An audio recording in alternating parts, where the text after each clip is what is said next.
안녕하세요, 이지영 기자입니다. CES 2024 현장에서 소식 전하고 있습니다. 저는 지금 CES 웨스트홀에 나와 있는데요. 이곳은 모빌리티 기업들이 집중되어 있는 곳이죠. 그런데 모빌리티라고 해서 무조건 승용차만 있는 것은 아닙니다. 트랙터, 드론, 트럭을 비롯해서 바퀴 달린 것, 심지어 날개 달린 것까지 모두 모빌리티라고 할 수 있는데요.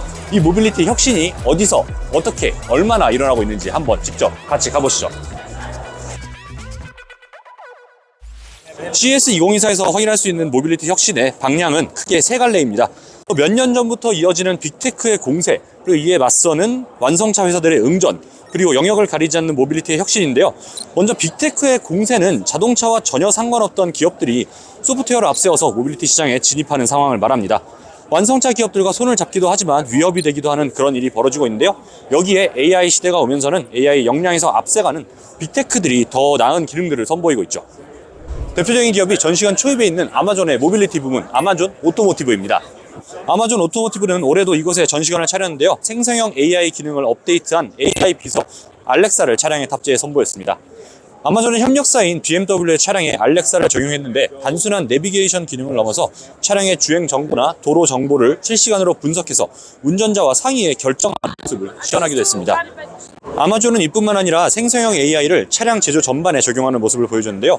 배터리 관리는 물론이고 차량 제조 공정에 생성형 AI를 도입해서 능률을 올릴 수 있는 솔루션을 제시하였습니다. 생성형 AI를 앞세운 빅테크가 모빌리티 산업에 미치는 영향력이 단순히 카 인포테인먼트 시스템을 뛰어넘는다는 것을 보여준 셈입니다. 지난해 CES 현장을 달궜던 소니와 혼다의 합작사 소니혼다 모빌리티의 전기차 아필라도 이번에 업그레이드된 모습으로 등장했습니다. 외관에 이런 디스플레이는 그대로이지만 앞쪽에 더 센서가 추가된 모습이 보이고요. AR 내비게이션과 같은 새로운 기능들 역시 새로 등장해서 많은 분들의 관심을 끌었습니다. 이 역시 콘텐츠와 디스플레이의 강점을 갖고 있는 빅테크 기업인 소니가 자사의 역량을 바탕으로 모빌리티 혁신을 이뤄내고 있는 모습이라고 할 수 있습니다. 다음으로 눈에 띄는 테크 기업은 LG전자인데요. LG전자는 차량 내부가 끊임없이 변하는 미래 모빌리티 알파블을 내세웠습니다.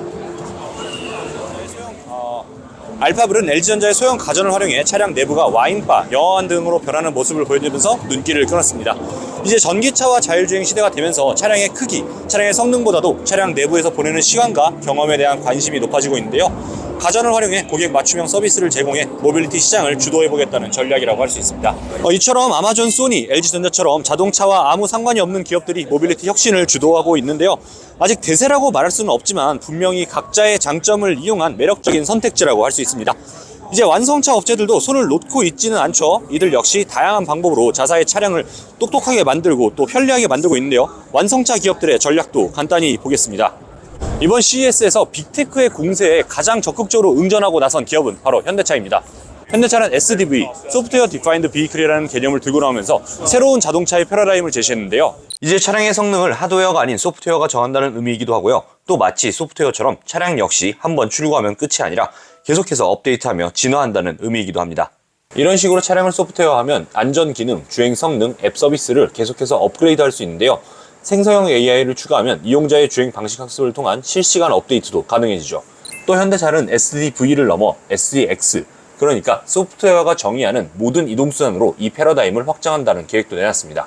소프트웨어와 인공지능을 통해 축적된 데이터를 모빌리티, 물류, 도시 운영체계와 연결하고 나아가 이 세상이 움직이는 방식 전체를 바꾸겠다는 얘기죠. 이런 관점에서 이번 행사에서 현대차의 도심항공 모빌리티 독립법인 슈퍼널이 공개한 차세대 기체 SA2가 주목받기도 했는데요. 400에서 500m의 고도에서 시속 200km로 순항을 목표로 하고 있다고 합니다. 기아차 역시 완성차 기업이 할 수 있는 모빌리티 혁신을 보여줬는데요. 바로 차량을 뛰어넘은 모빌리티 플랫폼, 즉 PVV입니다. 기존의 차량은 목적에 따라 외부와 내부 형태가 정해집니다. 의자의 위치를 바꿀 수도 없고 트렁크 공간 확장에도 한계가 있죠. 하지만 기아가 내놓은 PVV는 차량을 하나의 플랫폼으로 놓고 사용자의 목적에 따라 유연하게 맞춤형 설계를 합니다. 이를 통해 새로운 차량 내 경험을 제공한다는 것이죠. 지금 보시는 것처럼 필요에 따라 차량 의자의 위치를 바꾸거나 하는 것이 가능하고요. 아예 모듈식으로 차량의 뒷부분을 갈아 끼우는 방식으로 차량을 사무실, 리무진, 생활 공간 등 필요에 따라 자유롭게 활용이 가능하다는 게 기아의 설명입니다. 이후에는 차량을 개인의 기호에 따라 맞춤 제작하는 비스포크 모빌리티 솔루션 형태로 발전시켜 새로운 고객 경험을 전달하는 것이 목표라고 하는데요. 이 역시 제조 기술력을 가진 완성차 기업이 보여줄 수 있는 새로운 방식의 모빌리티 혁신으로 보입니다. 벤츠 역시 이번 전시에서 벤츠만의 운영체제 MB-OS를 기반으로 한 새로운 카 인포테인먼트 시스템 MB-UX를 공개했는데요. 생성 AI를 활용한 인공지능 차량용 어시스턴트라고 합니다. 가장 눈에 띄는 특징으로는 지금 내가 타고 있는 차량의 성격을 자연스러움, 예측적, 개인적, 공감적인 총 4가지로 설정할 수 있다는 것인데요. 운전자의 선호에 맞춰 개인화한 환경을 조성하기 위해 이 같은 설정을 도입했다고 합니다. 이를 통해 주행 경험은 물론이고 차량 내부에서 운전자를 응대하는 분위기까지 모두 바뀐다고 하죠. 이처럼 완성차 기업들도 나름의 방식으로 새로운 주행 경험과 차량 경험을 만들기 위해서 노력하고 있다는 것을 확인할 수 있었는데요. 차량의 전동화와 인공지능 소프트웨어 개발, 그리고 공획 경험 개선이라는 3가지 숙제를 안고 있지만 또 한편으로는 차량 그 자체에 있어서만큼은 강한 경쟁력을 가진 만큼 쉽게 빅테크에 자리를 내줄 것이라는 생각이 들지는 않습니다. 마지막으로는 모빌리티 혁신의 확산에 대해서 보겠습니다. 모빌리티 혁신이라는 게 자동차에 한정된 것은 아니고요. 바퀴가 달린 것은 물론이고 날개 달린 것이라면 모두 다 혁신이 일어나고 있습니다. 또 많은 기업들이 있지만 오늘은 미국의 농기계 회사 존디어와 중장비 회사 캐터필러 두 곳만 살펴보겠습니다. 먼저 지난해 어마어마하게 큰 전시장을 꾸렸던 존디어는 올해는 조금 작은 규모로 꾸렸는데요. 그래도 핵심 기술들은 모두 전시를 하고 있습니다.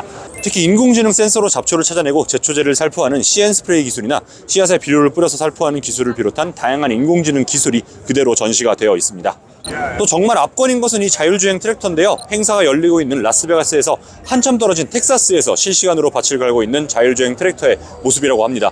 이 모든 것이 원격으로 조정 중이라고 하는데요. 이처럼 자율주행 혁신이 승용차의 영역에만 한정된 것이 아니라는 것을 확인할 수가 있습니다. 존디어에서 자율주행의 확산을 봤다면 캐터필러에서는 전동화를 확인할 수 있었습니다. 캐터필러는 지난해부터 전력으로 작동하는 중장비들을 소개했는데요. 올해는 전력을 생산하고 저장하고 공급하기 위한 다양한 솔루션까지 들고 나왔습니다. 이 역시 모빌리티의 전동화 혁신이 단순히 자동차의 영역, 승용차의 영역에만 머물지 않는다는 것을 알 수가 있습니다. 오늘은 빠르게 CES2024의 핵심 전시관 중에 하나인 LVCC 웨스트의 모빌리티 전시들을 살펴봤는데요. 우선은 우리에게 익숙한 기업들의 전시 내용을 통해서 모빌리티 혁신의 향방을 짐작할 수 있었습니다. 경계가 무너진 경쟁, 그리고 생성형 AI 도입으로 가속화하고 확장하는 변화의 속도 속에서 이제 누가 모빌리티 기업인지 아닌지를 구분하기도 힘들 정도인데요.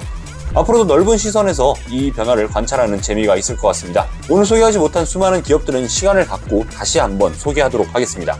감사합니다.